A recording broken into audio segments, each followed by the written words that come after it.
మీ వినయం, మీ విధేయత, మీ సాత్వికం, మీ విరిగి నలిగిన హృదయం, మీ ఆత్మవిషయంలో మీ దీనత్వం, ఇవన్నీ కూడా భూమి మీద మీరు సుఖపడతారంటున్నాడండి. మీరు సుఖపడతారు ఏ లోటు లేకుండా. ప్రయత్నించి చూడండి, మీరు ఆలోచించి చూడండి. క్రైస్తవులంటే ఏదో అలంకరణకి ఆలయానికి వెళ్ళి రావటం కాదు, ఏదో బైబిల్ చదివేసి ప్రార్థన చేసుకుంటే సరిపోదు. మీ క్యారెక్టర్ సమాజంలో కనిపించేదే ఉండాలి. ఆయనండి చాలా మంచివాడండి, ఆమె చాలా ఉత్తమరాలండి బాబు అని సమాజం నిన్ను పొగడాలి, కొనియాడాలి. కొంతమంది ఉంటారండి, వాళ్ళు ఏమన్నారండి, అలా నిశ్శబ్దంగానే ఉంటారు. అది వాళ్ళ గొప్పతనం. ఎవరినైనా ఒక చిన్న మాట అన్నాం అనుకుని కొంతమంది ఉన్నారంటే కస్సుమని కనబడిపోతారంటే అది దీనత్వము కాదు, వినయ మనస్సు కాదు.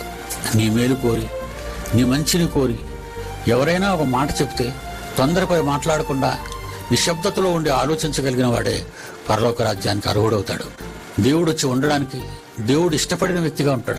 స్వజనులండి భూమి